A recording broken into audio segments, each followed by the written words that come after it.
Ahoy! Welcome to another fun-filled episode of Bottom of the Stream. My name is Adam. My name's Nick. Episode 4, I was going to say. Is it? Of season 4. Wow. 4 episodes already. I know. Crazy. Where's time gone? This year's just ridiculous. Well. For many reasons, but the fact that time's happening is crazy. Time just happens. It's happened so fast this year. How you doing, Nick? Great. Yeah? Yeah. Good? Yeah. Recovered from our fight last week? I was... Did we fight? I feel like I'm the one who says, was it a fight? Because I don't feel like I was fighting. I feel like I feel like you for a brief you were moment. fighting me. Yeah, because you were in the... let's not go back into it again. Have you recovered? No. I can't quite believe who you are as a person. Well, that's some deep shit to start with. Oh, well. It was always going to happen, wasn't it? We can't agree on everything. We agree on more than we thought we would. Well, yes, probably that is true. But I still enjoyed that movie last week. So. Fair enough. You can't be right all the time. What are you going to do? Nothing. I'm not going to fight you. Have you got any Netflix news, Nick? Look, just before... Oh, wow, he's still going. Look, it's at the top of the stream, and it will always have that week, even if it doesn't last much longer. But we'll see. Let's find out. What did you ask me? Have you got any Netflix news? I have got some Netflix news. What is it? No, I haven't got Netflix news. Oh. Take that back. I've got stuff, but not news. Okay. I've got some Netflix news. Cool. Let's get rid of that. It's news that I forgot to mention last week, to be fair. Netflix put out a tweet, well, it'd be over a week ago, to say that Ratchet is their highest viewed original debut TV series of 2020. Okay. So first season, highest show of 2020. How many viewers do you think it's had? It's been out for a little while now. Yeah. Some millions? 48 of them. Wow. 48 million accounts have signed in to watch Ratchet. Wow. Now, we know that watch on Netflix means about 70 seconds or something. Yeah, I think it is, isn't it? But yeah, that's crazy numbers. For a horror TV show. Yeah. That's crazy numbers. Because I've been watching it, obviously, with my wife, and she's never seen One Flew Over the Cuckoo's Nest. Oh, really? So that's next on the I'm going to list. hunt that out. I need to find it as well. It isn't on any streaming service. Is it not? No. That's really weird. There are ways and means. Yeah, there are ways and means. Buy it on DVD. Actually, I had this conversation with someone at work this week as well, because they also said that they had watched the series on Netflix, and they'd said that I've never seen the film. Really? So I did tell them to go and watch it. I've seen it once a very long time ago. Yeah. I think I owned it on video when I was a teenager. I definitely did have a copy on VHS. I think I did when I was a teenager. I think it was a nice, posh VHS where yeah, it kind of funny box. Yeah, it was mine was in a cardboard. Yeah, I think box, mine was. Which it was now it sounds crazy saying, the posh ones were in cardboard rather than plastic. Not plastic. Now you've said that, I think mine was. And it was all the brickwork. Michael Douglas had something to do with he making produced it, didn't it. he? Yeah. Bottom of the Stream alum, Michael Douglas. Well, yeah, I think we talked about this, didn't we, on the Animal World episode? Because his dad had the rights to the book. Yes, so then he felt he was too old to play Jack Nicholson's character. Yeah. So, yeah. Interesting. But the film is nothing like the TV series. No. Couldn't be further apart. No, not at all. But they're both really good. Yeah. So check them out. Have we got anything else you want to talk about? I've watched a few things. So I don't have any news. It's been a bit of a slow news week. It has been a slow news week. But I have watched a few things. So I mentioned this a couple of weeks ago that it was about to land on Netflix. But I have now watched Vampires versus the Bronx. Oh, you have? Yes. And what did you think? I really enjoyed it. Really? And I think you will really enjoy it. I'm definitely going to watch it. That might be my tomorrow night film. Yeah, it's fast. It's enjoyable. It's funny. It's sweet as well. Really? I wasn't quite prepared for how. Yeah, wholesome. It's quite uplifting. Oh, that's good. Yeah, it's really good. It's really good fun. It seems like it's my sort of thing, so I'm definitely going to check that out. Yeah, the vampires are cool. The kids are really cool. It's well worth your time. I would suggest. Nice. I've had a busy week. I haven't watched anything at the top of the stream this week. Okay. Just Bly Manor. Yeah. But I talked about that last week. So, I've still not finished it. So well, when I do, I shall talk about it more. Indeed. I've watched something else. Okay. Are you sitting down? Yes. I can see you are. You're looking right at me. Unless I've got really short legs. So, which I have. I was trying to think of that. I'm really scared about what you're going to say. I was trying to think of that old joke then. What's ET short for? She's got little legs. Yeah. Wow. My friend, That's a great joke. It is a good joke. My friend who lives over the road from me. Yeah. We talk about this thing on Netflix all the time. Right. Have you watched it yet? Have you watched it? He texted me last week and said, "I've watched this thing. Right. I've settled down and I've watched it." And I'm like, "Oh shit, I'm gonna have to do it now." And we've talked about it before. Right. Okay. I've watched The Irishman. And you've not? I have. Yeah. Have you really? Yep. Wow. 3 hours and 29 minutes of it. In one go? No. Wow. I'm surprised. It took me a couple of days. Thoughts? Maybe 3 days. Yeah, great. Is it good? Yeah, it's good. It's worth watching. Yeah, I mean, I really need to watch it. It's not on the level of Goodfellas Casino, obviously. No, obviously but it's a real good time. I loved seeing Joe Pesci back. Yeah. He was awesome.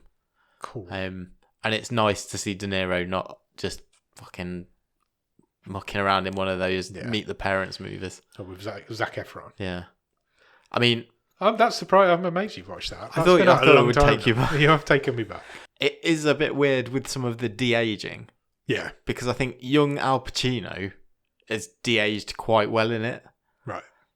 But the bit of the younger De Niro doesn't really look any different to the middle De Niro Really? in the movie. Yeah, it's weird because they've both been around since they were young, so you'd think it'd be easy to do, but maybe not. But yeah, no, definitely. I've got a week off work. Worth your time if you can get around to it. I've got a week off work coming up where I've got no plans, so maybe one of those days. So my friend did watch it all in one go, Wow. which I actually said, "Well done." I wasn't expecting you to. I think to have I done would. it all in one sit. I think I would. I think I'd make the time to watch it all in one go.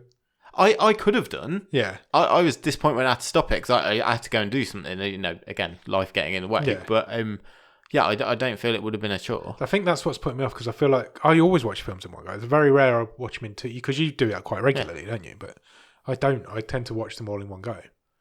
So maybe one day. A lot of the time I just have to try and snatch a bit of time. Yeah. Yeah. I've got a lot more free time than you have. Maybe one day in my week off I'll watch it. Yeah. I'll put that out there. I think you'll enjoy it. I hope so. Imagine spending 3.5 hours and not enjoying it. That's true. How long was the results? Too fucking long. Anything else? What are we doing next? I have some feedback. Oh, well, let's do from one of our Patreons. Okay, great. Bit of admin. Sam Mulholland is our newest Patreon. And I forgot last week, again, I've just been on a brain fart this week, obviously, too. He sent me an email about, what was that film we did, the ghost one? Malevolent. I keep trying to say Hereditary, and it's not Hereditary. So that was 2 weeks ago. So that was episode 2. Yeah, so Sam watched it because he's a Patreon, and that's what the Patreons pledge to do, especially when they've got a wild card. And he sent me some feedback on it. Cool. So he has put, hope you don't mind me emailing, but I needed to talk to somebody about this film and I didn't want to make my fiance watch it. I think that's a fair comment. He goes on to say that he thinks there's an interesting concept in the film. It's just buried very, very deep down. And he's come up with a suggestion to improve it. Oh, I love this. So he's getting involved in our new feature. I'm all about this. He's actually got a few. His number one is ditch the 1980s. Okay. Which I think is fair. And we said, didn't we, on the episode, that it felt like it was a bit forced just so you could say you don't need mobile phones. Which is explained. Yeah. He's put none of the characters wear any particular 80s clothes, which is true.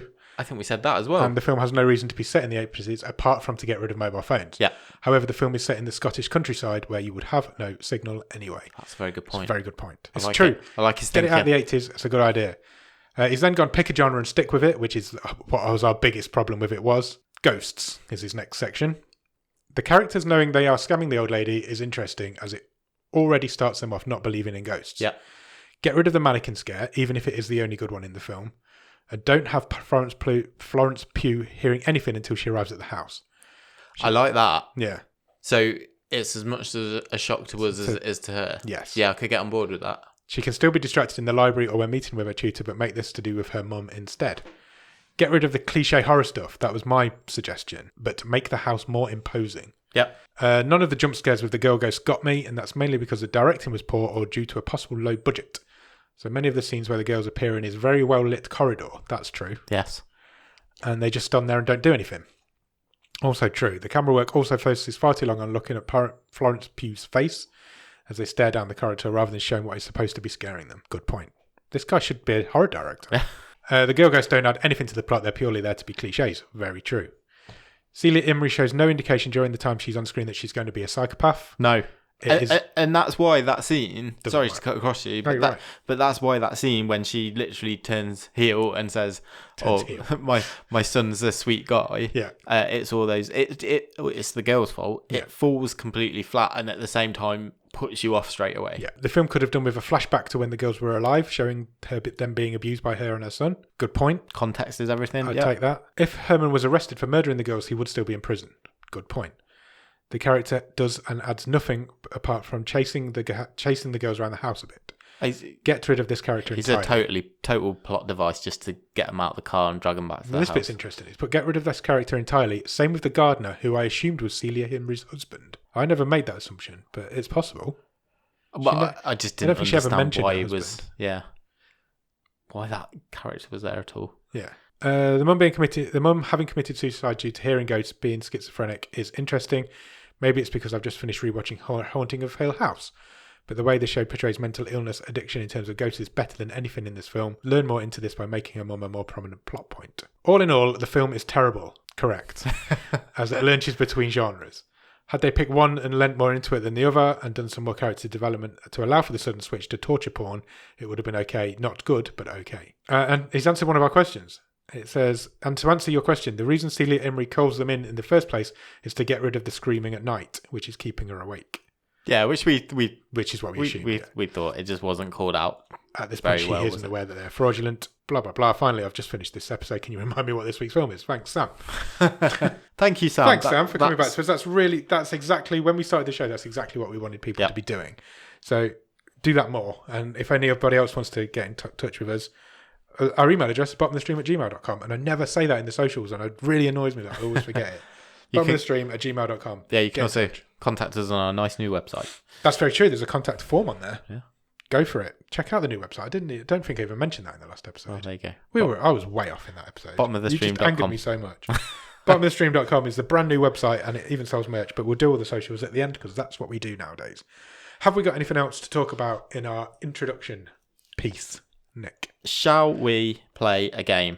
Oh, yeah. That'd be nice. Let's do that. So, we are watching this week, we have watched, and we are talking about The Discovery. Correct. Who is in The Discovery? Robert Redford. Not him. Jason Segal. Him, yes. Jason Segal. Let's play a game loosely related to Jason Segal. Jason Segal, he has a relative who is also in the movies. Stephen. His uncle, Stephen, yeah. I found an interesting website. Are they actually related, or is that a joke? What do you think? I think that's a joke. Yeah, it is. Their surnames are spelled different. Oh. I can't remember what I said. I found a website. Okay. And it has helped me turn it into a game. Cool. If you wanted, you can go to thronline.com/Segal. Okay. And that will take you to the Steven Seagal Movie Generator. Okay. Which will generate you a poster, a title, and a plot synopsis of a Steven Seagal movie. Oh, awesome. So, with that in mind, we are going to play Plot or Not.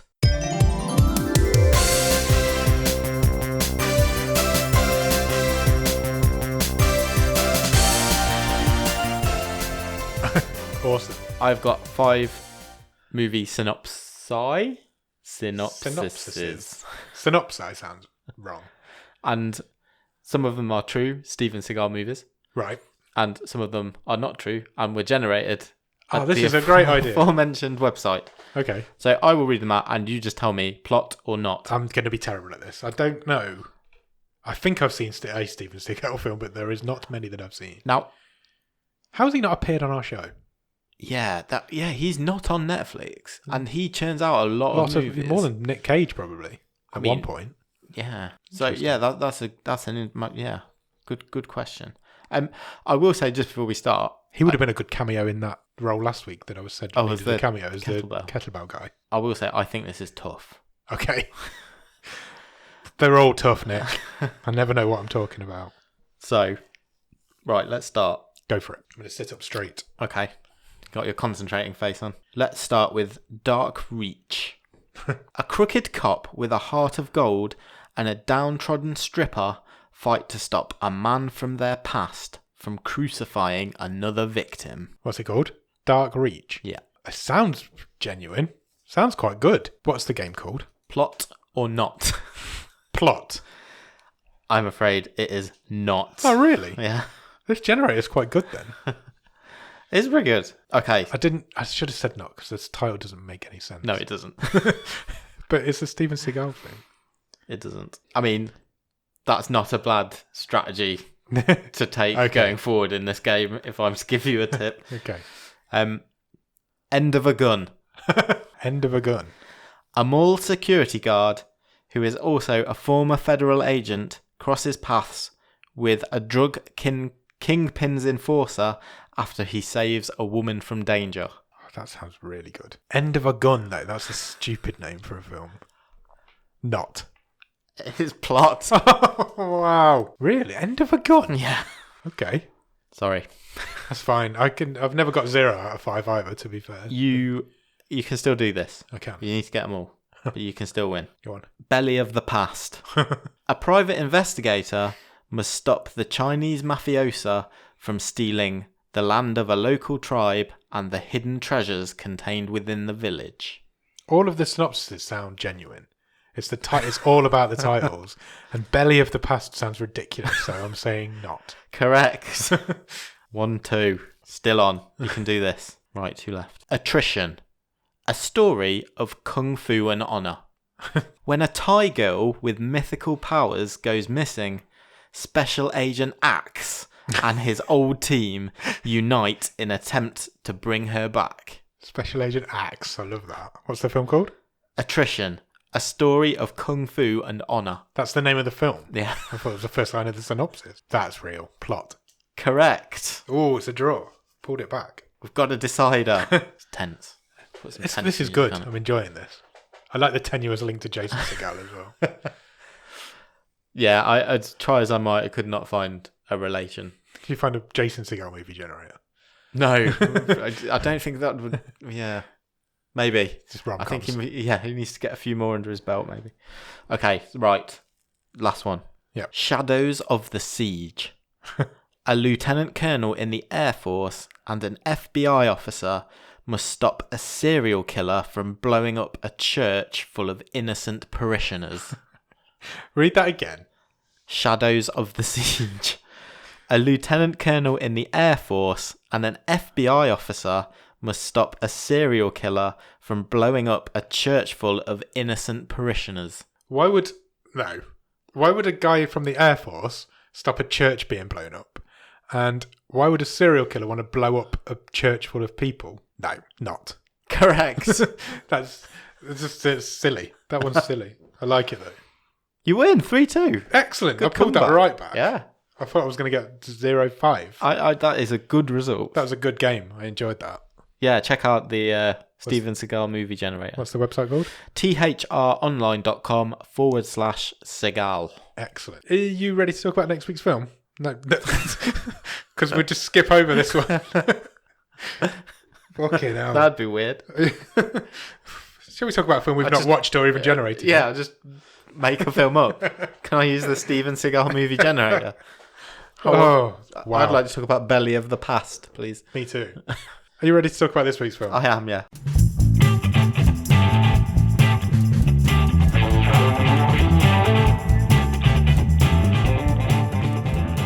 Okay, so this week we watched a film called The Discovery.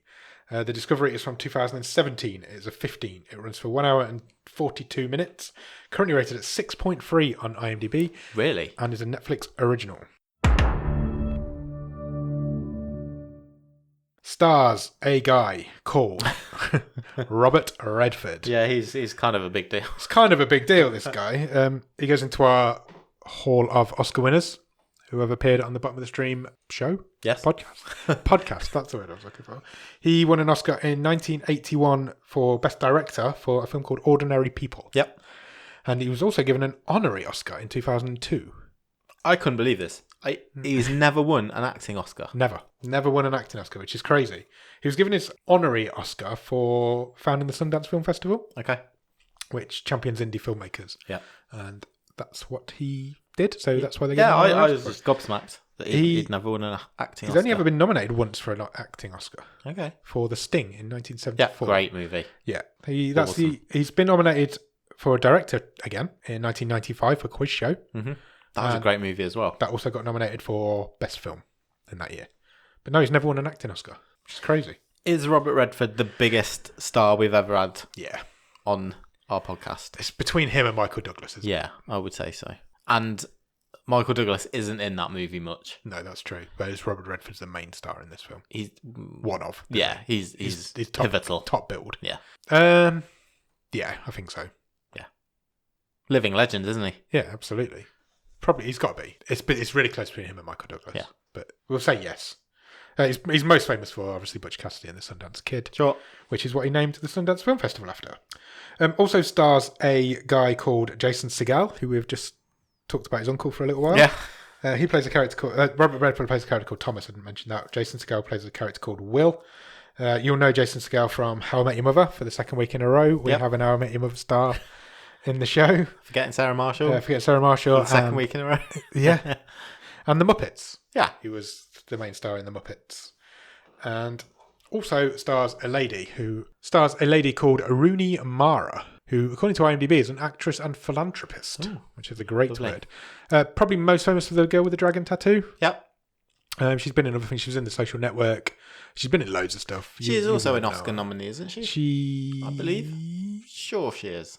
Nominated for 2 Oscars. There you go. Best performance by an actress in the leading role for The Girl with the Dragon Tattoo in 2012. God, I didn't realise that was that old. And nominated for Best Performance by an Actress in a Supporting Role for Carol in 2015. But as yet, has not won one. I've gone over 2 pages in my cast notes, which I never do, because I wrote down about a wrong person, which you're going to get the facts for later on anyway. Okay, fine. IMDb screwed me over with this film, because IMDb always have the cast, top build cast. Yes. But for this film, they have cast in alphabetical order. Okay. And there's a really early cameo in this film. So I thought, she must be in this. Wrote loads of facts about her, and she's not. She's in like one scene. But when we get to that scene, which is really early on, I will tell you who she is. Fine. It was written and directed by a guy called Charlie McDowell, who mainly is a TV director. Okay. He directed 2 episodes of Dear White People, right, which is, I think, a sitcom, and 2 episodes of Silicon Valley, which is definitely a sitcom. Yes. That's it. That's your cast and your crew. Cool. For this film. Do you have a one-word review for the Discovery? Robert Redford. Wow. That's a great one. Thanks. I'm really proud of that. You should be. Thanks. That's good. Robert Redford dies more than once in this film. Yeah. So that's really good. I mean, I'm proud of you. Thanks. Thank you. So where does this film start, Nicholas? It's an interview. It's a TV interview. Yes. Dr. Harbour is being interviewed. Thomas Harbour. Which is Robert Redford. Yep. And he has discovered something. He has. Something that has changed the world. It has.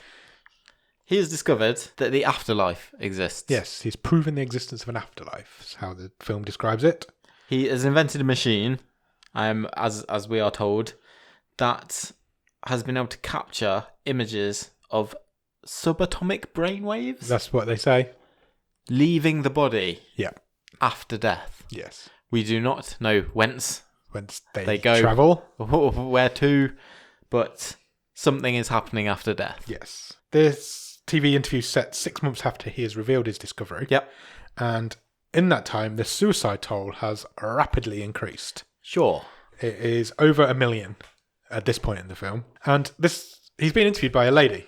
Yes. And this lady is the lady that tricks me. So I'm going to give you some facts about this lady. This lady is Mary Steenburgen. Yep. Who is Hollywood royalty. Sure. She is in everything. She has an Oscar. Okay. For Melvin and Howard. Okay. Which I've never heard of, but it's from 1981, interestingly, the same year that Robert Redford won his directing Oscar. Oh, there you go. She got Best Supporting Actress in that. You'll know her. She plays the mother in Step Brothers. Yes. She was in Back to the Future 3. Yep. She's in 30 Rock. Yep. She was in The Good Place for a bit. Parenthood. Las Vegas, which is a great film. Curb Your Enthusiasm. Yep. She currently stars in Grace and Frankie on Netflix. She used to be married to Malcolm McDowell. Okay, I didn't know that. Stupidly famous guy. Yeah. And do you recognise that surname? It's Malcolm McDowell's surname. It's Malcolm McDowell's surname. It's also the surname of the director of this film, Charlie McDowell, who I just talked about, who is her son. Oh. and Malcolm McDowell's son. She's no longer married to Malcolm McDowell. She's now married to Ted Danson. Yes, has been for quite some time now. She was discovered by Jack Nicholson. Right. In a bar when he was filming something. I forgot what it was, but he was filming something and he discovered it. So Mary Steenburgen has been in Hollywood for a very long time and is a very, very famous person. And really interesting. This is very niche, but it has occurred to me another fact then. This is the second movie we have watched which is directed by the son of a famous actress. Yes. Who is also cameoing in the movie. Yeah, you're right. Because we watched Little Evil way back in our first season. Yeah. And that was directed by Sally Field's son. Yeah, Sally Field was in it. And she was in it. I mean, that's a niche duo, isn't it? That's happened twice, though. This movie and that movie. Very much so. Very different movies. Anyway, should we get back to the film? Yes. I just thought she was really interesting. So the interviewer says to her, says to Thomas, do you feel guilty that your discovery, as they call it all the way through, that's the discovery, has increased this suicide toll rapidly? And people are just killing themselves because they know now they have no fear of death anymore. No. Because they know something's there is after. something. Something is there. They don't know what, but they know something comes afterwards. And people are faced with a difficult position in life, deciding, fuck this, I'm going to try and see what's on the other side. So she says to him, do you feel responsible? And he just flatly says, no, I do not. Yeah. And suddenly, the sound guy who was recording the sound on this interview stands up and shoots himself in the head. Oh, this was brilliant. It was brilliant. This as a cold open and the first 5 minutes of this movie. It really set the scene perfectly, didn't it? Yeah. Really did. Yeah, this guy's... I think he says thank you for clarifying or something, and then shoots himself in the head. And all the cameras go flying, Mary Steenburgen goes running across the room, screaming, and yeah, it's crazy. And it cuts from that to the title card. And we meet Will. Yes. Will is Jason Segal's character. I was going to say Steven Seagal's character. Jason Segal's character, and he's on a boat or a ferry. It is a ferry, yes. It's a very empty ferry. There's nobody else on it. Well, he doesn't think there's anybody else on it. The TV's playing, and we get a news report. Not had one of them for a while. We haven't had a news report to give us some exposition. It's really convenient. It really is. It's a really good summary of what's going on. It does. So we are now 2 years post-discovery. Yes. 18 months after that interview aired on TV. And we find out now that 4 million people have committed suicide since the discovery. So it's still rapidly increasing. But Thomas Harbour has not been seen in public since. So I've just put this point in my notes. This is a good premise. It's a really good premise. Now, I will not yet say whether it lived up to it or not. But at this point, I'm thinking, okay, we've set something really interesting up here. Yeah. Let me have it. Please let me have it. Yeah. So, and Will eventually say, no, he doesn't want to listen to that, so he turns the telly off. And this is where we find out that he isn't alone on this boat.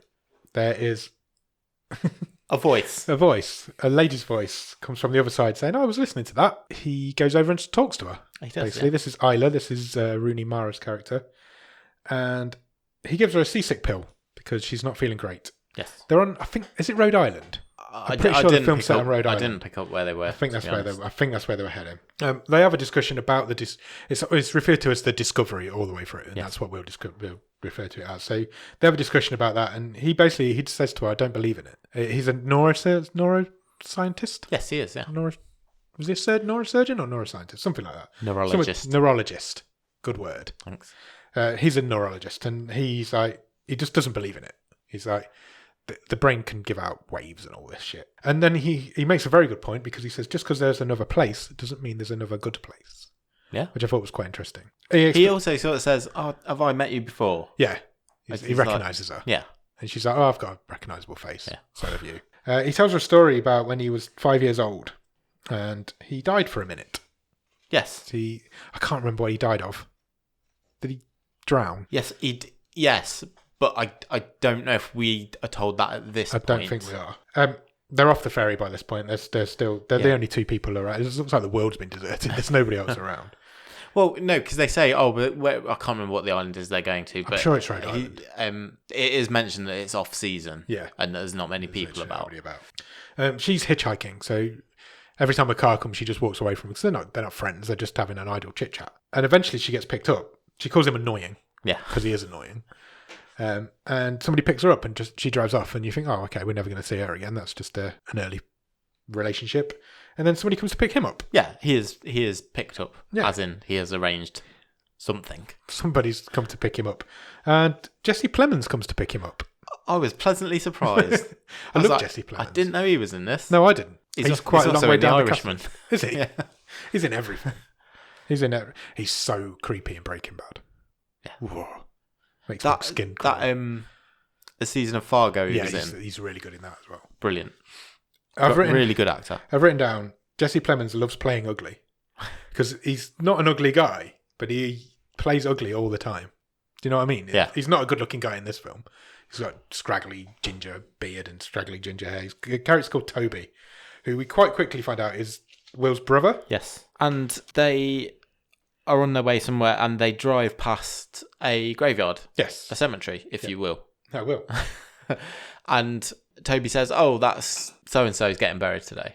Yeah. And Will says, "Oh, yeah, I remember that guy." Yeah. You know, because they used to like knock around when they were kids or whatever. Yeah. And he says, "Oh, are you not going to the funeral?" And Toby says, "No, I've been to too many." We've been to too many funerals. Yeah. Which I suppose if all your mates are committing suicide, then you would do. And so it's quite good. These two sort of playing off each other. Got a bond, haven't they? Yeah, pretty good performances chemistry. At the start. And then Toby says, "Dad's built something." Yeah. And that's kind of just left hanging in the air, isn't it? Yeah. And they soon sort of pull up onto a long drive. And the only way I can describe this building, is it's like the X-Men mansion. It's exactly right. That's perfect. That's a great way to describe it. It's a fucking huge house. But instead of like gifted mutants Yeah. or whatever that's called, school for the gifted, this is a mansion for people who have failed in suicide attempts. They're not gifted at suicide. Yeah. And basically it's like Will describes it later in the film as a cult. Yes. I think it's more like a commune, isn't it? It is, yeah. People go and live there with Toby and whoever else lives there, and basically just live together, not kill themselves.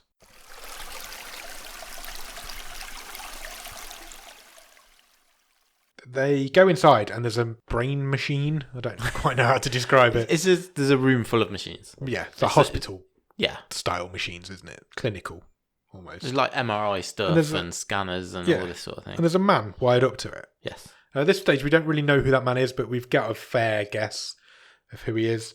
And basically, this machine is killing him and then bringing him back within a minute. Yeah. Something like that. And that's the point where Will says, "This is a cult. This is sick. What are you doing?" We're kind of doing like a whole Flatliners thing here, but it's more brainy, isn't it? Yeah. And he's introduced to a couple of people. So there's Cooper, who's an old guy, sort of narrating everything. Yeah. So he's got a dictaphone, hasn't he? And he's sort of capturing everything that's going on in this room. Yeah. And there's a lady called Lacey, Who we've met before. Yeah, we have. She is in Hold the Dark. Yep. I can't remember her name. I've written it down, but Riley Keough. Riley Keough. That's She is Elvis Presley's granddaughter. That's the one. Which means she's also related by marriage to Nicolas Cage. I've written that down, but not to. She becomes prominent later in the film, and I wrote that down at that point. Will explains at this point, this is a fucking cult. Yep. And Toby says it isn't, and it is. So there's that. So, we're on Will's side. Just after this, the man who was tied up to the machine walks outside and talks to Toby and Will, and it is Robert Redford, who is their dad.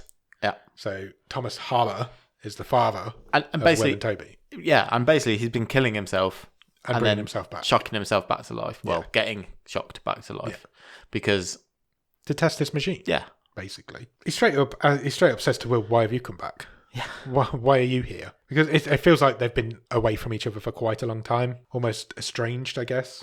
I don't think we find out how long it's been. No, we don't get a time period. I mean, they're having a conversation, Will and Thomas, and it quickly comes out that, Will is not... He's not on board with the discovery at all. He doesn't. No, he doesn't believe the way everyone else believes. And he feels it's dangerous. Morally, he doesn't agree with it. Yeah. But it quickly comes out that actually, initially, he was very involved. Yeah. With the sort of first stages of the discovery, and they very much worked together on it. Yeah, to the point where he even says, "You gave me the idea."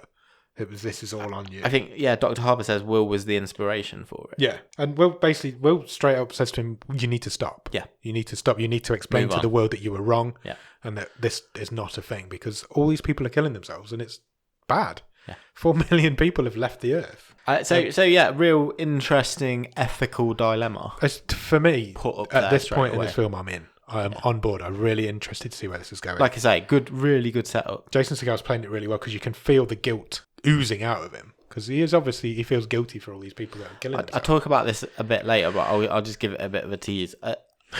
At times, tickling balls. Yeah, I would tickle Jason Segal's balls a bit here because at times I thought he was really good in this movie. Yeah. And at other times I thought he was really bad. there are... But I think it was quite specific as to when he was good and bad, and I'll come on to that. There's one scene in it that is so out of place in this film that it just feels like a comedy. There's a really weird scene in it. I can't think of that. So come to it.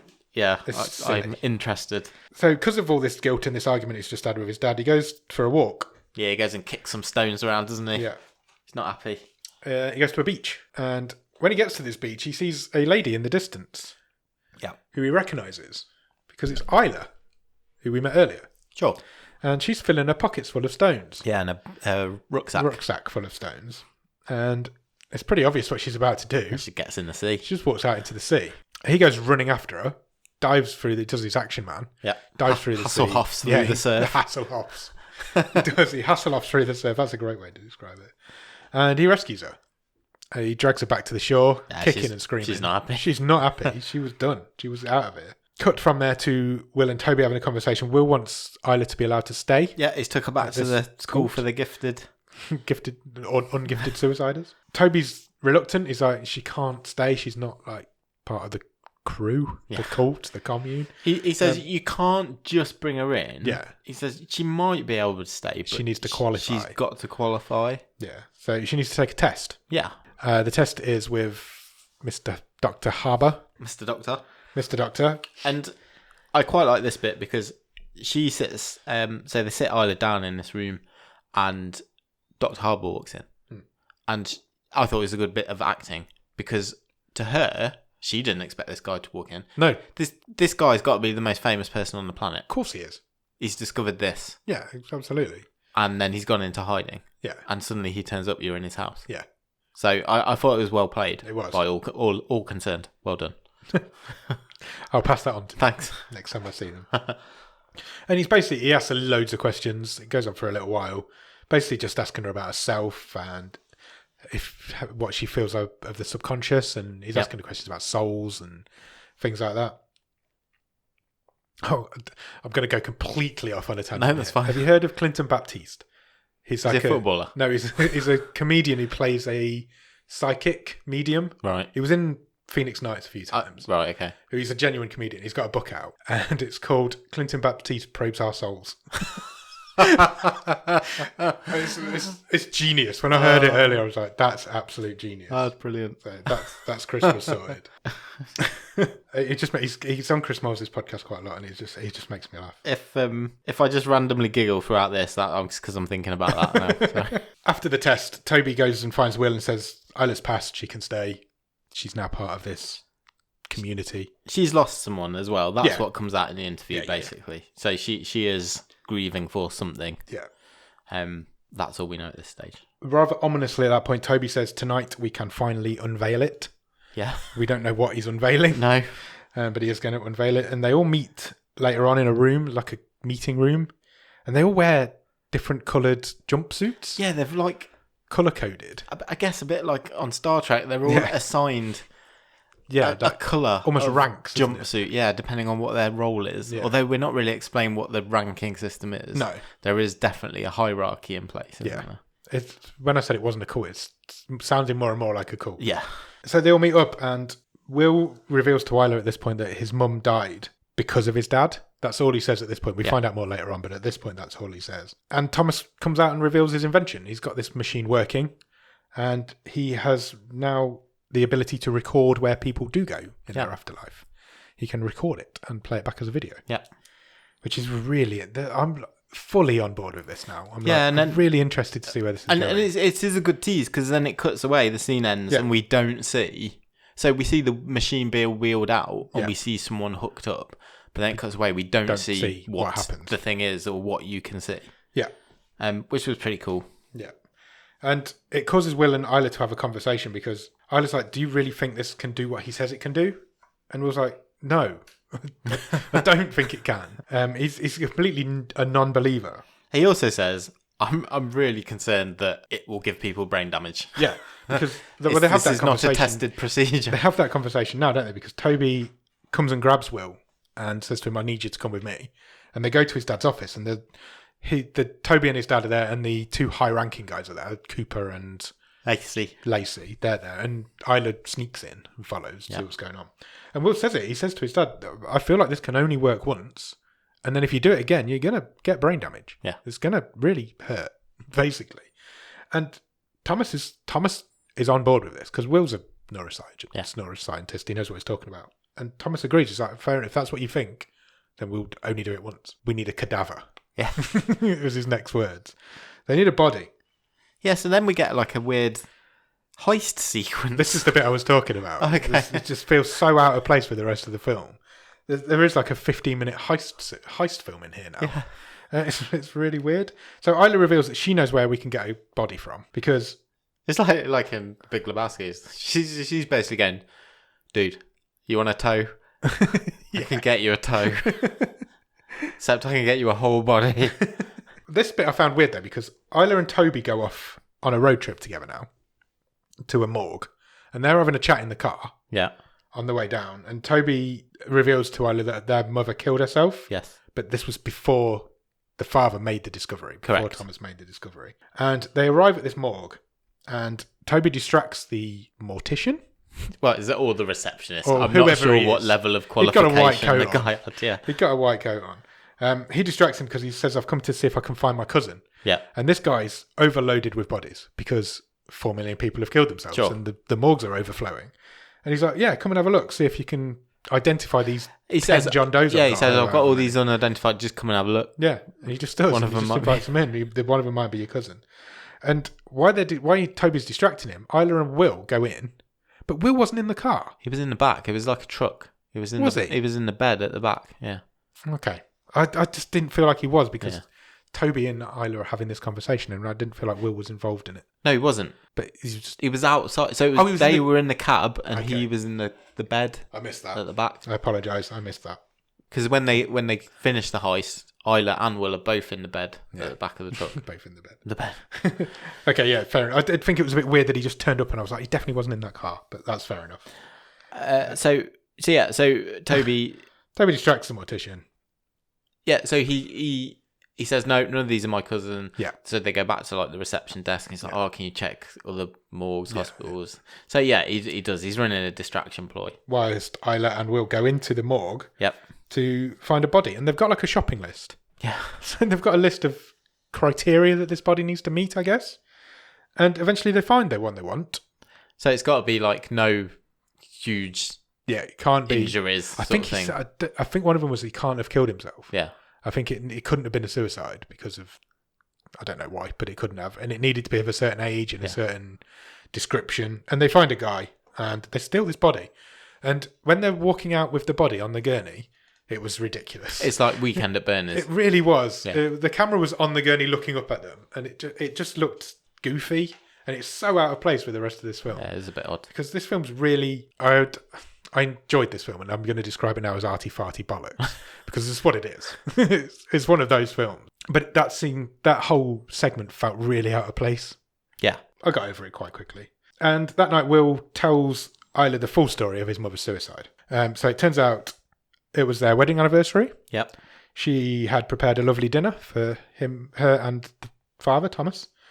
And he basically dismissed it. He was too busy working. He wasn't interested. And sent her away. So, no, not having your dinner. So she goes up into the bath, takes a bath, and kills herself in the bath. So it was his fault. And I don't think Will's ever really forgiven him for it. And they're basically just having a bit of a heart-to-heart conversation, aren't they, while this is going on. Isla says to him, what about animals? Do animals have an afterlife? Which I think was a fair question. If you've proven it in humans, where do we go with doggy heaven? And then she says what happens to a child, which I thought was really interesting, because a child going to an afterlife on its own is not a good thing, surely. No. She also says, in a really weird tie-up to last week's movie, okay, she says, it's on another level, but it's the same sort of thought as Danny had in results last week. She says that she feels guilty because she doesn't want to be alive and she's taking a spot from someone who could have done something with their life. Yeah. I just thought that was an interesting... that is quite interesting. Parallel. I'll throw this one out here now then. As an answer to my earlier hint, I thought any time these two were together, I didn't like Jason Segal. Oh, really? Yeah. That's interesting. I liked Rooney Mara. Yeah. I think he gave a different performance with her than with... That's true. His family. And I hadn't spotted that, but you are completely right. I think he was much better with she wasn't in it. Redford and Jesse Plemons. I just didn't quite get their chemistry. Didn't quite work for me. You are bang on, and I was thinking when it came to the end of the film that something was missing from that film, and I think you've just hit the nail on the head. I think you're right. I don't think their chemistry was quite right. Yeah. That's interesting. I hadn't spotted that until you just that's said what that, it felt like for me anyway. Place. Yeah, that's clicked into place for me now when you've said that. I wouldn't say that he was bad. No, he wasn't bad. If anything, he's good. He was better. But he's better when he's not with her. Yes. Yeah, that's true. But I liked her. But yeah, I know exactly what you mean. Their chemistry just wasn't there. That doesn't make any sense, but it completely makes sense. You know what I mean? They're on bunk beds. Yeah. And they decide to hold hands until they fall asleep. But... So she hangs her hand down over the bed and he's got to hold his up in the air. He says, this isn't fair. This isn't working right for me. But I thought that was quite a nice little... next morning, they wire the corpse up to the machine. So they've got this body now. It's a 50-odd-year-old man, I guess. Suddenly, this film becomes a Lazarus Effect. Yeah, sure. Which was the finale of season 1. There's very, very clear ties to that sort of genre of film at this point. Yeah, it is. Like I say, it's Flatliners. It's a Lazarus Effect. It's that sort of thing we've seen. Yeah. So they wire it up, they've got like a TV monitor where they're expecting to be able to see what this guy's body is doing now. It's a nicely retro monitor set black up, and white CCTV camera style monitor. But they're expecting to be able to see where this guy is now in his afterlife on the screen. But unfortunately, the screen stays blank. Nothing happens. They shock him like 3, 4, 5 times, don't they? Yeah, and Will's like, you can't keep doing this. You're going to fry him. Yeah, you're going to destroy the body. Destroy the body. And... it's not working. You've got to admit that your machine doesn't work, which really pisses off Robert Redford. So he just storms out. Toby storms out. Everybody kicks off. We later find out that Will had sabotaged the machine. So Will had removed... Yeah, he took a part out of it. So he went back in and put it back in. Oh, okay. So just after, he goes back into the room. Yeah, you're right. I'm with you. He goes back into the room to check on the body, in inverted commas, and he puts this part back in the monitor that he'd taken out. And that's when it turns on, and he sees what... he sees this body's afterlife, this man's afterlife, because the screen suddenly flickers up and we see a car. It's almost like CCTV footage, but it's shaky, it's grainy, and we're seeing it through the eyes of the person. Yes, we can see it, but it's grainy, shaky black and white footage. So we're driving a car. Yes, in some rain, and then we are in a building. Which we can't really make out what it is. I put hospital. Oh, straight away? Yeah, straight away. So I must, whether... You must have been spotted it. Yeah. Basically, this guy's walking through some corridors of a building, which I guess is obviously a hospital, and is a hospital. But just before we get any further with that, Toby and Tom come back in, and so Will turns it off. He's like, he doesn't want them to see it. They can't see it. And he wants to get the body back to the morgue. Yeah. Because it's going to be cremated the next day. They only got it on rental. Yeah, they only borrowed it. Now, getting a body out of a morgue was quite easy for them. Returning one, I imagine, is much more difficult. So him and Isla go on a road trip again to the morgue to take the body back. And again, it's a bit slapsticky. Dump it in the car park. They just dump it in the car park in a disabled bay. And then drive off and anonymous phone call the morgue. You can't tell me there wouldn't have been CCTV. No, definitely. Of course there would. The main garage entrance to a morgue. Yeah, 100% there would. So they call it in, and these two bewildered doctors come out and like, oh, there's a body in the car park. Who left that there? Those two scenes are so out of place with it. There's no comedy in this film other than that. I don't think they were going for comedy. No, I just think they got it. Yeah, that's what I mean. I think they were just misjudged. I don't know. It was stupid. And then they have a bit of a kiss. Yes. Just randomly. Doesn't really come to anything at that point. Will has got a recording on his iPad of what he saw. Don't know how he managed to download that, but he did. And he's a neurologist. I'm sure he can work out an iCloud. True.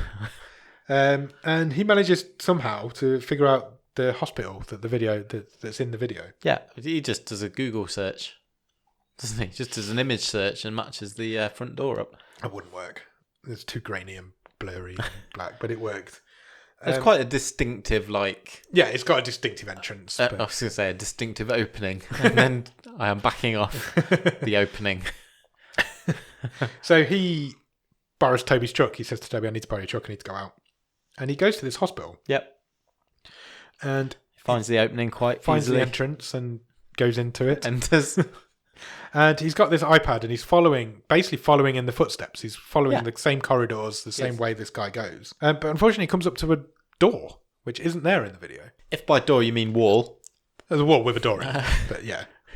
It's a wall. There's a door. There's not a door. If it was a door, he could keep going. No, but there was a wall where he was needing to go and the door was in the wall. That's what I'm saying. It was in the video, it was a straight corridor. Yeah. But now it's not. It's a wall and a door. There's no door. There was a door. There was no door. Fuck off. There was a wall. No. There's a definite. If there was a door, he could have kept going. No, there wasn't that sort of door. Anyway, the corridor looks different than it does in the video. And I can't do this. The corridor looks different than it does in the video. And he calls the janitor over, doesn't he? Yep. And he says to him, what's going on? Has this always been here, this door wall? The janitor's like, ain't been a door in that wall for nigh on 10 years. That's exactly what he does. Exactly like that. And I don't know why he was, but he was. Yeah, he was like creepy, spooky old man. Yeah. And it turns out the hospital's been remodeled, and that happened a decade ago. Yeah. So whatever's in this video is not just before death or just after death. He goes back to the house. He's at a dead end. Randomly, Toby's playing guitar for everyone. That made me laugh out loud. It made me laugh because he's clearly like the dumb brother. Yeah. And like his dad's just gone, yeah, go and warm him up. Yeah. And warm up the crowd for me. And he's got almost like a kazoo. I was going to say kazoo, yeah. And he's playing guitar out of tune. Yeah. Oh, it's really funny. It's stupid. So Thomas cuts him off, and he's going to make a speech, and he's not happy. He thinks the commune is losing focus. Yep. Not quite as focused as they should be. And he calls Lacey up onto the stage. He makes an example of her. Yeah, because properly. He's horrible to her. She's been telling people that it failed. Yeah, the device didn't work. She says, I only told one person. And he basically says to her, I don't care.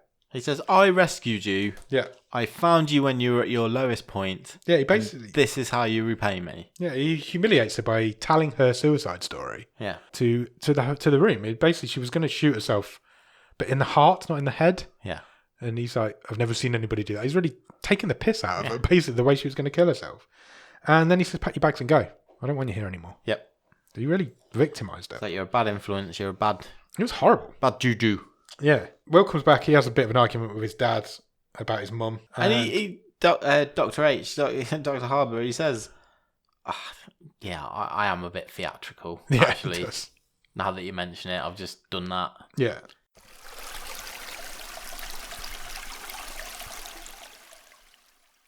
Will shows Isla the video at this point. Yes. Because he needs to get it off his chest and needs to share it with somebody. And Will reveals that he thinks that what his dad has actually invented is something that records memory, not the afterlife. Sure.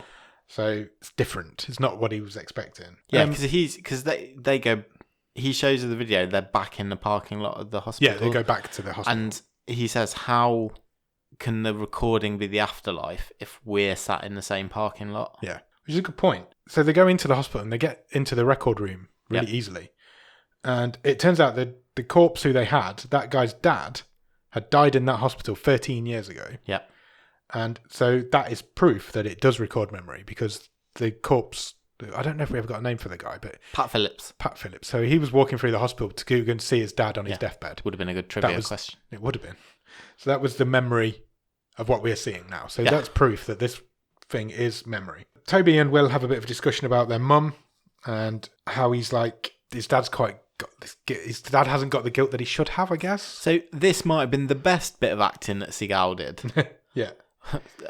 Because I liked this conversation because Will is saying to Toby, you know, why are you here? Why are you still sort of encouraging him after all that he did to Mum? Why is he still doing it? Why is he still working? And Toby says he's doing it because he feels bad about Mum. Yeah. And he wants to find her in the afterlife. Yeah. And Will kind of does a bit of a spit take and he's like, what? What? Oh, what?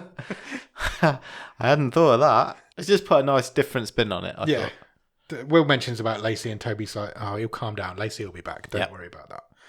That was just a show. He goes back into his room. He's now sharing a room with Isla. She's moved in into his room, and she's watching the video again. And she categorically says to him, "This is not a memory." Yeah, straight off. He's like, the tattoos don't match. So the guy's got a tattoo in the video. Of a lighthouse. Yeah. And in actuality, the guy's got a tattoo of some waves on his arm. So he's like, this isn't a memory. And Will's like, what the fuck? For the second time in 2 scenes. So they decide we need to clarify what's going on here. So what they decide to do is they are going to look for the woman who was also in the video. Yes. So when Pat Phillips is walking through the hospital, he enters a hospital room and a woman kind of shouts at him. Yes. And they decide they need to find her. They need to find this woman. And see what the hell was going on this video. Before they do that, though, they head off to the beach. Yep. Which is... Was it the same beach where he rescued her earlier? Yes. So we then find out, this is where we get more detail. So it is also the same beach that Will nearly died at when he was little. Yes. So that's kind of their connection, isn't it? They've both nearly died at this beach. The same beach. It is also... It was a very unlucky beach for the characters in this film. It is also the same beach where Isla's son drowned. Yes. When he was 5. Yes. She lost her 5-year-old son. Basically, that's just to give us a bit of backstory on Isla, isn't it? And nothing comes from that at this point. And they go to this house. They've managed to find the house from the guy's death certificate of where his sister lives. Yeah. It's convoluted. It's like the father's next of kin or something like that, isn't it? And they meet this lady straight off. She just happens to still live there. And they have a bit of a chat with her. And basically, she says, my brother was a piece of shit. Yeah. But we did have matching tattoos. And she's got the wave tattoo on her arm as well. She then blows this film wide open with one line. Because she says, my brother's a piece of shit. He never visited my dad in the hospital. Yeah. That proves that this isn't a recording of a memory. What is it then? What is it then? They have another kiss just after this scene. They're basically in a relationship now. They are, yeah. They do start doing the naughty. And Toby comes in and breaks it up. It was really funny. Breaks it up. Get back in your corners. He comes in, he's like, what are you doing? Yeah. And he's like, quick, you need to come. Something's going on with Dad. And he's hooked up to the machine. Old Bobby Red. Yeah. Oh, Bobby Redford's gone and... Deaded himself. Hooked himself up. And so he's basically killed himself on the screen, on the machine, I guess. Yeah, but not only that, is a video is already playing on the monitor. Yes. On the retro monitor. Yeah. And it's Dr. Harbour. Yeah. And his wife. Yeah. On their anniversary. On the day of her i.e. the night she committed suicide. So maybe it is a memory after all. Maybe it is. Toby and Will are like watching this vividly, adamantly. Yes. Basically, it shows him stopping her going upstairs. Yes, he's making a different choice to what he did in reality. She's just about to go upstairs and he's like, he doesn't ignore his wife. I'm being a dick. Come down, let's eat this nice dinner you've cooked. Yeah. And she comes back down the stairs. I thought this was the best bit of acting because their two faces were flabbergasted. They were like, what the fuck am I watching? Because that did not happen. They need to bring Robert Redford back quickly because he's been out for too long. The guy, what's that guy's name? Connor? Yes. Oh, no. Cooper. He's rushing around in the background like, we need to bring him back. And they're like, no, hold on, we need to see what's going on. Bit longer. Bit longer. And they're eventually like, no, bring him back. They talk to him about it pretty much straight away. Yeah, and he confirms that is not what happened on that night. He has the guilt for his wife killing himself. He did not stop her going up the stairs. And he doesn't now understand what's going on, but he has a theory. And yeah, he puts it together pretty quickly. He does. Yeah. Well, he's like, my new theory. If it isn't the afterlife and it isn't a memory, it must be a different plane of this existence. Yes, basically, it's an alternate timeline. So basically, when you die, you travel to the pivotal moment in your life. It's kind of like I guess. a sliding doors moment, isn't it? If you did the other thing. Yeah. That's your biggest regret, I think they describe it. Yeah, that's the two. What if you can change your biggest two regret? bits of evidence we've seen so far. Yeah. And yeah, that's how it's described. So you die and you are placed somewhere where you get a second chance to make a different choice. Yes. A chance to change your regrets is how it's put. Yeah. Quite quickly, everybody agrees that this machine has to be destroyed. Yes. Because like that's bad. Because that would, if that news got out, that would cause catastrophic deaths. Yeah. Because everybody wants to change their biggest regret. So, well, I mean, we're already at what, 4 million suicides? It could wipe out the human race. It's like, and pretty much even Robert Redford's like, yeah, we've got to destroy this. Yep. This is bad times. He's like, I've had enough. Even Get me Toby's out like, of here. yeah, we're done. Let's cut this off. Thomas goes out to address his. They basically start dismantling the machine, don't they? Yeah. And Thomas goes out to address his followers outside, and he's basically saying to them, "Look, it's over. It's done. There's nothing more we can do here." Yeah. Suddenly, Lacey shows up. She's got a gun, and she fires the gun off into the crowd. And unfortunately, the bullet hits Isla. Yeah, I didn't really like how this was played. You didn't notice that it happened till quite a long time after it happened. Yeah, and then Isla suddenly staggers around. Yeah. Oh, it's hit the one. The one main character in the film. Lacey comes out with a nice line there. She's like, "I didn't kill her. I've relocated her," because she doesn't know. She just thinks that she's pushed her into the afterlife. Yeah. Isla dies. Yeah, and I did almost shed a tear here, I've got to say, because she is dying. She's on the ground, and her last words are, "I don't want to die anymore." Yeah. Wow. Will nearly has a breakdown. Will loses it himself. He goes inside and he locks himself in that room and he starts rebuilding that machine. Yeah. And he hooks himself up to it. I lost this a little bit. I'm not going to lie. He hooks himself up to the machine. We can do it together. Let's get through this together. This has a wonderful twist, this film, but it is quite complicated. And it's I feel like, well, let's talk it through. Yeah. I feel like it's a bit clumsy. It's a wonderful idea that's maybe not executed the way it could have been. Yeah. He hooks himself up to the machine, turns it on, and suddenly he's on the ferry from the beginning of the film. He can hear Isla talking to him, but he can't see her at this point. Yeah. It's the news reports on again. Yeah, so we're basically at the beginning of the film again. Yep. We're right back there. And they have a chat, and she basically says to him, "This isn't real, this is just a memory." Yeah. Hence why at the start of the film he said, "I think I recognise you from somewhere." And she then says, "You always start back on the ferry." And I was like, I sat up at this point. I'm like, "Ooh, we're getting a twist. I like it." So she says, the first time we did this, you never got off the ferry. Yeah, you never even got off. In your life, you never got off. And then a few days later, you heard about this girl that you met. It says, her line is, "The first time we met, you never got off the ferry. You went on and you lived your life." Yeah. But you did hear about this girl who you had met killing herself. Yeah. And you lived your life racked with guilt forever. And then she says, and then eventually you die and you get to relive it. You came back here. Over and over again. So basically, him saving her from the drowning was the moment that he's come back to relive over and over again. Yeah, and she says, "You came back and you kept coming back until you saved me." Yeah. Which is the timeline we've just seen, I guess. Yeah. Because then she says, "Now you've saved me, you won't come back here again." Yeah. And he can hear, while this is all going on, he can hear his dad and his brother trying to revive him. Yes. In like the other timeline, I guess. And then suddenly he's on a beach. Yeah, because she says, "You're about to die. You're going to die. You need to decide which way you're going." Yeah. Basically, are you going back? Yeah. Or are you staying here? You're staying here. And he wakes up on a beach. The beach. And there's a kid. And this kid's kind of playing in the sea, but not quite paying attention to what he's doing. Yep. And Jason Segal's character, Will, runs into the sea and gets this kid, picks him up. He's like, "Come on, get out of the sea. This could be dangerous." And Isla comes running over some sand dunes. Yep. And this is Oliver, her son. She sweeps him up. And walks away. She says, "Thank you, thanks for saving my son." Yeah. She walks away. He walks away in the opposite direction. And then suddenly his eyes show realization. Yeah, he's like, it's almost like he's gone, "Oh, she looked familiar. I remember her, yeah." And then the film ends. Yeah. What did you think? I'm still not sure. You did say before we started recording that you're going to figure it out during the record. Parts of it I really liked. Yeah. Like, really liked. Yeah. I think the concept's awesome. Agreed. Just something a bit different. The first 5 minutes are brilliant. Brilliant, yeah. I would go longer than that. I'd say the first half an hour is brilliant. Yeah, but I mean, in particular, the impact of the pre-credits scene is awesome. I really like. Redford's great, obviously. Yeah. I thought Rooney Mara's good.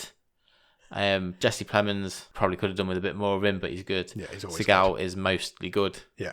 Except when he's with Rooney Mara. There's something that's holding me back, though.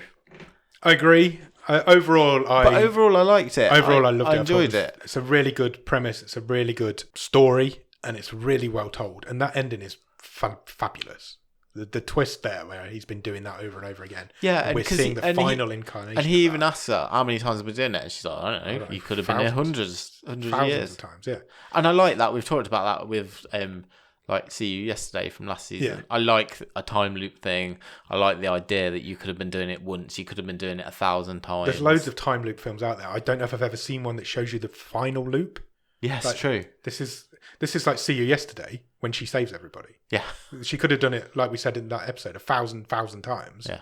But this is the one we've just seen is the completed one. He's done it. And then he goes back the next time to a different point. Yeah. Or somewhere different to try again. I really loved the ending. I thought it was really neat. It was just a little bit clunky because I didn't quite follow during. Yeah, I mean, now I've thought about it afterwards, and now we've just talked about it. I get it, but as soon as the film finished, I didn't quite get it. I don't think there is quite a nice bit because a couple of bits I did like in the last scene where she's revealing it. She says, "You've saved me. Your work's done," and he says, "Well, I didn't save you. You died. Yeah. You died at the house." And she says, "Maybe there's more than one way to save someone." Yeah. You know, he gave her some happiness before she did die, and then he says, "I don't want to die now. Because will I remember you?" And she says, "I don't know." And then he's got that look back at the end. I did like it. I'm not sure what's holding me back because I did enjoy it. For me, it's slightly too long. There's lots of I call it looking off into the distance acting, where there's just nothing going on. Yeah, they're just looking around and nothing's happening. There's probably 10 minutes too long in it. Yeah, it could have cut some of that arty-farty bollocks out, and you get a more neat, compact film. The heist scene with the corpse is unnecessary. It does feel out of place. It does feel out of place. And the second one, but that corpse plays a really important role. They needed the corpse. They didn't need the comedy heist moment of getting the corpse. Yeah. They could have gone and dug up a grave or something. There's different ways you could have done that to make it less goofy, because it was goofy. It was really out of place with the rest of the film, especially when they took it back. Yeah. That was really, really silly. But overall, I really enjoyed this. And I wasn't expecting to. I was really not looking forward to watching it.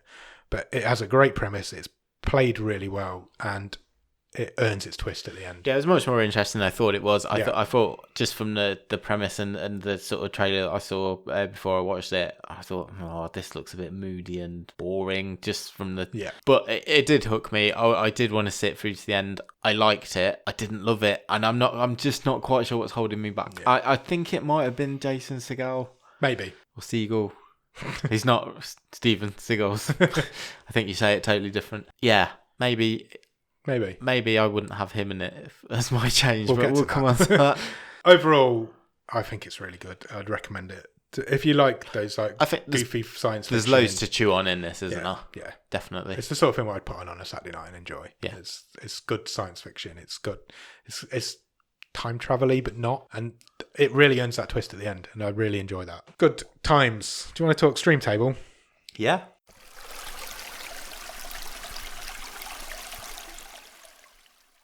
Is it the best film we've seen this season so far? I think just about. Yeah, I think it is.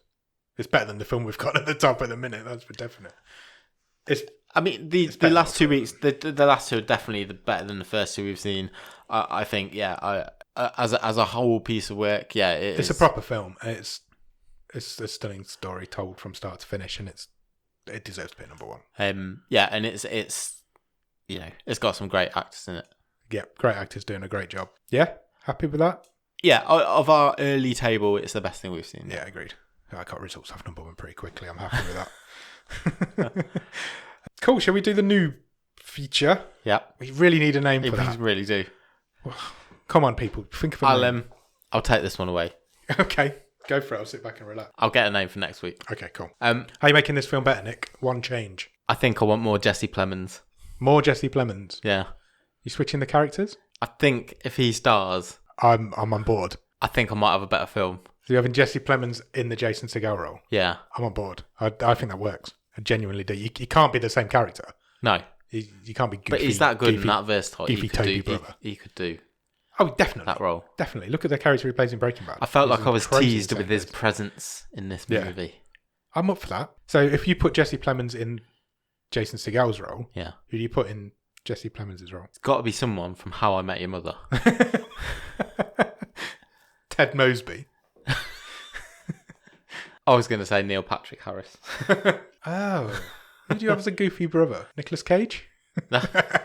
Could you put Jason Segal in there? You switch those? No, it wouldn't work. It needs to be somebody more like Jesse Plemons.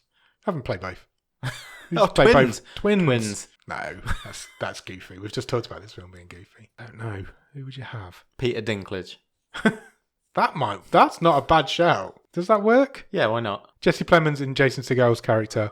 Peter Dinklage in Jesse Plemons' character. Yeah. Better film. Yeah. That's what I'm going for. It's a better film. I'm with you. I'm on board. Do you know what I always say? What? If life gives you Plemons, make Plemonade. And then have a Dinklage of it. Cool. Yeah, I'm up for that. I'll agree with you on that one. I'm not even going to put my own forward. Okay, solved. Solved. Should we pick next week's film? Yeah, let's do that. Where's my phone? I don't know. There it is. Oh, wait, that was a noise. What are you looking for from next week? I think I feel that I'm at risk of just saying action until I get an action movie. So I am going to say, let's have a musical. A musical? Right, I'm going to press the button. Are you ready? Yes. It has picked a film called Hungerford. Okay. Any ideas? No. Not literally none whatsoever. Actually, that woman who used to present Wish You Were Here? Yeah. Gloria Hungerford. Oh, that's an old reference. I'm showing my age there, aren't I? Hungerford is from 2014, sorry. It is not rated and it runs for 1 hour and 19 minutes. The lives of a group of teenagers are turned upside down when their town is taken over by sinister forces. I mean, that is both ominous and vague at the same time. It doesn't sound like a musical. It's not a musical, unfortunately. It looks, from the pictures, like a very, very low budget horror film. Okay. It's currently rated at 3.8 out of 10. Oh, here we go. This could be fun. So, yeah, check out Hungerford. And in the meantime, check us out on Twitter and Instagram. Our address there is BOTS_podcast. You can go to facebook.com/bottomofthestream. You can email us at bottomofthestream@gmail.com with some thoughts and feelings on the latest films. Or you can check us out on our new website, brand new website, www.bottomofthestream.com, where you'll find every episode we've ever recorded available to you. You can look at all the stream tables, or 4 of them now. I've got blogs on there, but not quite yet, but it's ready to have blogs on it. It's got Oscar winners on there. The Botscars are all on there now. Awesome. You can contact us on there, and you can buy some Bottom of the Stream merch from there if you want to. So check that out, and check us out on Patreon, www.patreon.com/bottomofthestream, where for a few quid every month you can get some extra bonus episodes, some early access to episodes. You get a wild card if you come in at a certain level, and Nick writes a newsletter every month that only 3 people read. 4 including me. Hey, I'll read it. 5 including you. Awesome. You write it. Yeah, that's true. I've got to read it. True. It'd be really weird if you didn't. Cool, yes, so do that. Also, if you have a couple of minutes, please leave us a review on Apple Podcasts, on Podchaser, on Podbean, anywhere else you can review podcasts. Maybe as you are giving out your Halloween candy, you can spell out a review for us in candy form. Are you allowed to give out candy this year? I have no idea. Probably just not. Lob it at the kids as they're running past. That'll be fine. It's fine. Just don't touch it with your COVID-y hands. No. Also, we should probably mention that we were immortalised in cartoon form. Yes. As it's Halloween then. Yeah. It's Halloween week. It is. Let's give a shout out to our good friends at Grief Burrito. Yes. So we were a guest a couple of weeks ago on their first spooky episode. They have done a whole month of spooky Halloween episodes. And it has been wonderful. So that leads on to our new immortalisation in cartoon form. Yes. The incredibly talented Ross Cook, who designs all of our logos and a lot of the stuff now for Grief Burrito, has animated their intro from the episode that we were on. And we're in it. And it's amazing. We sure are.